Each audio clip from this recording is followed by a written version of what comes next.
शहंशाह अमिताभ बच्चन जो पिछले 5 दशकों से हिंदी फिल्म इंडस्ट्री में सक्रिय हैं और आज 82 साल की उम्र में भी बिना रुके काम कर रहे हैं। इन 50 सालों में अमिताभ बच्चन को एंग्री यंग मैन, लंबूजी, शहंशाह, डॉन, महानायक, बिग बी और स्टार ऑफ द मिलेनियम जैसे ढेरों नामों और खिताबों से नवाजा गया। लेकिन क्या आप जानते हैं कि अमिताभ के लिए फिल्म इंडस्ट्री में कदम रखना उतना आसान नहीं था। उन्हें 1 या 2 बार नहीं बल्कि दर्जनों बार रिजेक्ट किया गया। यहाँ तक कि ये भी कहा गया कि तुम एक्टर बनने के लायक नहीं हो। फिर जब इंडस्ट्री में काम करने का मौका मिला तो उनकी पहली 12 फिल्में बॉक्स ऑफिस पर औंधे मुंह जा गिरी। अब कोई भी निर्देशक उन्हें अपनी फिल्म में लेने को तैयार नहीं था, लेकिन धर्मेंद्र पाजी की छोड़ी हुई एक फिल्म अमिताभ की झोली में आ गिरी और इस फिल्म ने बनाया अमिताभ बच्चन को यंग मैन। मगर वो फिल्म कौन सी थी? उन्होंने फिल्म इंडस्ट्री में नाम कमाने के लिए कितना संघर्ष किया, स्टार बनने से पहले कैसी थी अमिताभ की जिंदगी और कैसे बने हमारे बिग बी, सदी के सबसे बड़े महानायक, जानेंगे इस वीडियो में। लेकिन उसके पहले प्लीज आप वीडियो को लाइक और चैनल को सब्सक्राइब कर दीजिए। 11 अक्टूबर 1942 वरिष्ठ लेखक हरिवंश राय बच्चन और सामाजिक कार्यकर्ता तेजी बच्चन के घर एक बच्चे का जन्म होता है, जिनके पारिवारिक मित्र पंडित अमरनाथ झा हरिवंश राय जी को सुझाव देते हैं कि फिलहाल देश के माहौल को देखते हुए इस बच्चे का नाम इनकलाब रखा जाए। उसी दिन हरिवंश राय बच्चन से मिलने कवि सुमित्रा नंदन पंत उनके इलाहाबाद घर पहुंचते हैं। आते ही उन्होंने अमिताभ को गोद में उठाया और कहा, बच्चन देखो ये कितना शांत है, ठीक जैसे ध्यान मग्न अमिताभ हो। इन शब्दों को तेजी बच्चन ने मन में दोहराया और तुरंत बोली, वाह कितना अच्छा नाम है, हम अपने बेटे का यही नाम रखेंगे। इसी तरह जन्म के दिन ही बच्चन परिवार के चिराग अमिताभ बच्चन का नामकरण हुआ। हालांकि पंडित अमरनाथ झा ने साल 1947 में अमिताभ के छोटे भाई का नाम भी आजाद रखने का सुझाव दिया, लेकिन उन्हें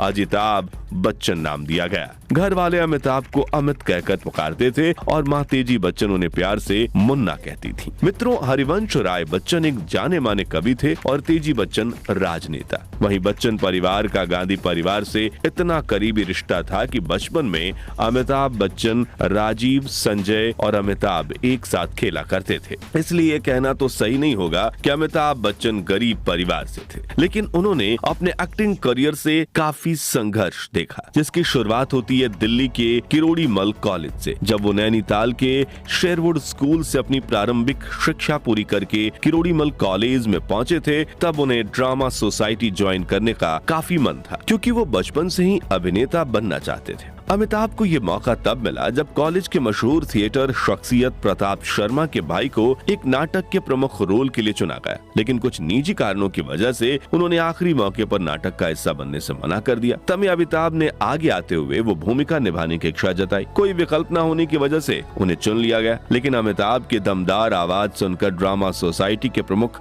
फ्रैंक ठाकुरदास इतने प्रभावित हुए कि उन्हें मिरांडा हाउस में होने वाले नाटक रेप ऑफ द बेल्ट में अभिनय करने का मौका मिल गया। और कॉलेज में पढ़ाई के दौरान अमिताभ ने कई थिएटर नाटकों में काम किया। इसी तरह उनकी बीए की पढ़ाई पूरी हुई और उन्हें कोलकाता की टॉब्स्ट एंड कंपनी में नौकरी मिल गई, जहां 2 साल काम करने के बाद अमिताभ ने ब्लैकर एंड कंपनी में काम करना शुरू किया, जहां उनकी तनख्वाह तो बढ़ा दी गई, साथ ही दफ्तर आने जाने के लिए एक मॉरिस माइनर कार भी दी गई। अब अमिताभ का प्रोफेशनल जीवन एक्टिंग से बिल्कुल बिछड़ गया था, लेकिन उनके मन में बस एक ही चाहत थी, एक्टर बनना। इसलिए वो कई बार एक्टिंग की बात करते हुए भावुक हो जाते थे, जो देख उनके भाई अजिताभ ने चुपके से फिल्म फेयर माधुरी टैलेंट कॉन्टेस्ट में अमिताभ की तस्वीरें भेज दी, जिसके विजेता को 2500 रुपए नगद और एक फिल्म में किरदार निभाने का मौका मिलने वाला था। लेकिन अमिताभ इस कॉन्टेस्ट में फेल हो गए, जिसके बाद उन्होंने आकाशवाणी के स्वर परीक्षा में हिस्सा लिया। लेकिन आज जिस आवाज को सुनने के लिए करोड़ों फैंस तरसते हैं, उस दौर में वही आवाज इस परीक्षा में भी फेल हो गई। दूसरी तरफ तेजी बच्चन भी हिंदी फिल्म इंडस्ट्री से ताल्लुकात रखने वाले अपने दोस्तों से अमिताभ की सिफारिश किया करती थी। उन्होंने साल 1968 में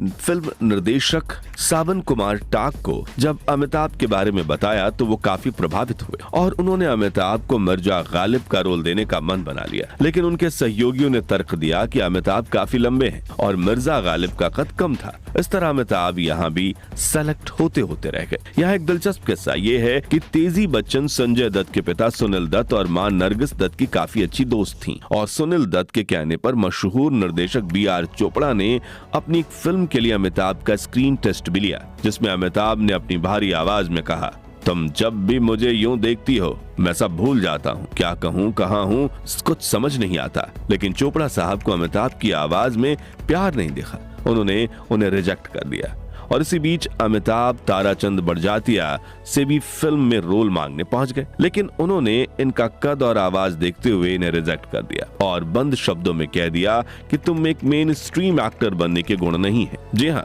उन्होंने अमिताभ से कहा था, तुम लंबे हो, तुम्हें अपने पिता का पेशा अपनाना चाहिए, तुम उनकी तरह एक अच्छे कवि बन सकते हो। इसी तरह अमिताभ को कई रिजेक्शंस मिले, लेकिन उन्होंने कोशिश नहीं छोड़ी। 70 के दशक में ख्वाजा अहमद अब्बास सात हिंदुस्तानी नाम से एक फिल्म बना रहे थे, जिसमें टीनू आनंद मुख्य भूमिका निभाने वाले थे। इसी बीच टीनू की दोस्त नीना सिंह ने उन्हें अमिताभ की फोटो देते हुए कहा, अब्बास साहब से पूछिए अगर इस लड़के से कोई रोल प्ले करवा ले तो। अमिताभ बच्चन पर किताब लिखने वाले लेखक प्रदीप चंद्रा बताते हैं, तस्वीर देखने के बाद अब्बास साहब ने अमिताभ को बुलावा भेजा। अमिताभ कलकत्ता से खास तौर से अब्बास से मिलने मुंबई आए। तब अब्बास ने कहा कि मैं तुम्हें 5,000 रुपए दूंगा, फिर चाहे वो फिल्म 1 महीने में बने या 1 साल में। यह अमाउंट अमिताभ की 2 महीने की तनख्वाह के बराबर थी, लेकिन उन्होंने हामी भर दी। अब क्योंकि उन्हें पैसे कमाने की नहीं बल्कि फिल्म में काम करने की चाहत थी, जिसके बाद अब्बास ने अपने सचिव अब्दुल रहमान को बुलाया, जो अमिताभ का कॉन्ट्रैक्ट डिटेक्ट करने लगे। इस दौरान अपनी निजी जानकारी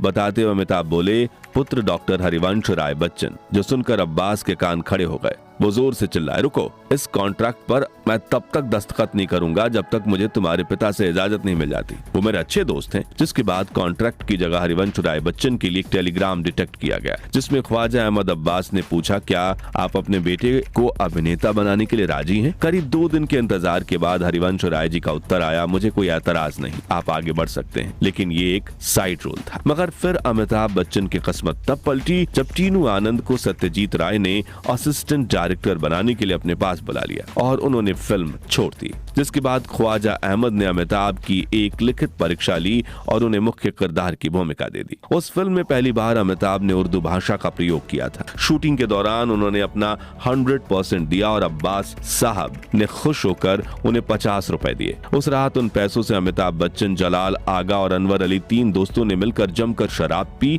और अपनी शाम यादगार बनाई। लेकिन अगली सुबह एक दिलचस्प घटना हुई, जिसके बाद से आज तक अमिताभ बच्चन ने कभी शराब को हाथ तक नहीं लगाया। दरअसल सुबह जब तीनों दोस्तों का नशा उतरा, तब अनवर अली ने बिल्कुल सीरियस होकर अमिताभ से कहा, दोस्त, जब तक तुम्हारा इंडस्ट्री में नाम ना हो शराब को हाथ मत लगाना। जिसके बाद अमिताभ ने शराब और सिगरेट फैसला लिया। आज तक उन्होंने कभी शराब और सिगरेट को हाथ तक नहीं लगाया। बस एक बार जब उनके छोटे भाई अजिताभ की शादी हुई थी, तब उन्होंने खुशी में शराब के 2 घूंट लिए थे। अब शायद आपको लगे कि 7 हिंदुस्तानी करने के बाद अमिताभ का फिल्मी करियर चल गया होगा, तो आप गलत हैं, क्योंकि अब तो संघर्ष की असल शुरुआत हुई थी। दरअसल 7 हिंदुस्तानी में अमिताभ की अभिनय की तो तारीफ हुई, लेकिन फिल्म कुछ ज्यादा चल नहीं पाई। इसलिए अगले काम की तलाश में अमिताभ मशहूर निर्देशक मृणाल सेन से मिले, जिन्होंने अपनी फिल्म भुवन शोम में अमिताभ को हिंदी वॉइस ओवर करने का काम दिया, जिसके लिए उन्होंने 300 रुपए पाए। अब अमिताभ चाहते थे तो इस छोटे काम को नकार सकते थे, क्योंकि वो एक्टर बन चुके थे, लेकिन उन्होंने किसी भी अवसर को ना गंवाने का फैसला किया और दिल से वॉइस ओवर किया। उस दौर में इस फिल्म ने काफी नाम कमाया और 3 राष्ट्रीय पुरस्कार भी जीते, जिसकी क्रेडिट में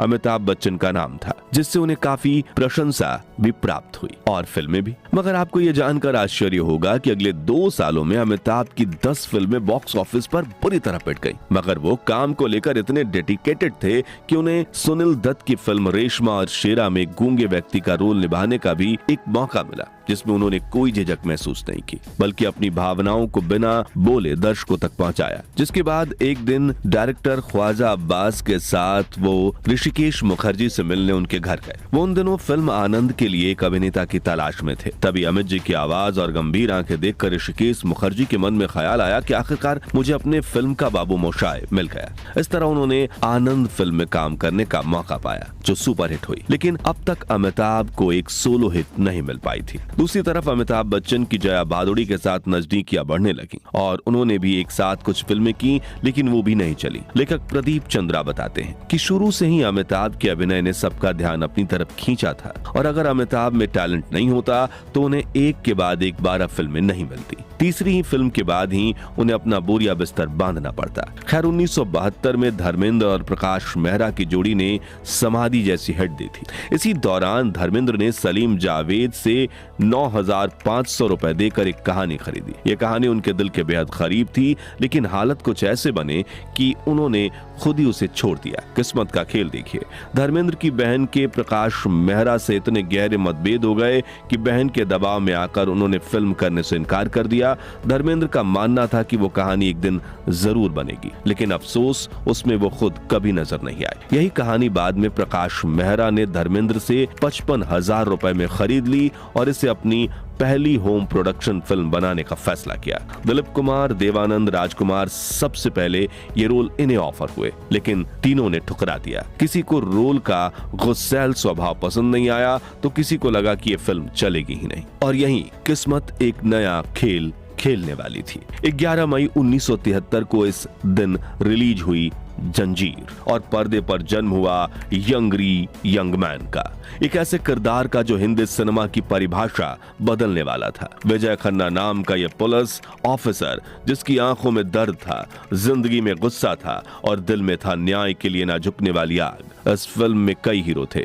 सलीम जावेद की धारदार कहानी, प्राण का शेर खान वाला अविस्मरणीय रोल, अजित का स्टाइलिश विलन तेजा, जया भादुड़ी की मासूमियत, लेकिन सबसे बड़ा हीरो था वो चेहरा जिसे किसी ने उम्मीद की नजरों से नहीं देखा था, अमिताभ बच्चन। वो अमिताभ जो 12 फ्लॉप फिल्मों के बोझ तले दबे हुए थे, अचानक जंजीर के बाद हर फिल्मी मैगजीन के कवर पर थे। प्रकाश मेहरा ने एक फ्लॉप हीरो पर दाव लगाया था और ये दाव न सिर्फ सफल हुआ बल्कि उसने बॉलीवुड की पूरी दिशा बदल दी। अमिताभ की गहरी आवाज, उनकी आंखों की आग और डायलॉग बोलने का अंदाज सब कुछ नया था। दर्शकों को लगा कि ये हीरो उनके गुस्से की आवाज है, उनकी तकलीफों का जवाब है। याद कीजिए वही मशहूर सीन जब शेर खान पुलिस स्टेशन में कुर्सी पर बैठ जाता है और विजय खन्ना उसे ठंडे लेकिन धारदार लहजे में कहता है, जब तक बैठने को ना कहा जाए शराफत से खड़े रहो। ये पुलिस स्टेशन है, तुम्हारे बाप का घर नहीं।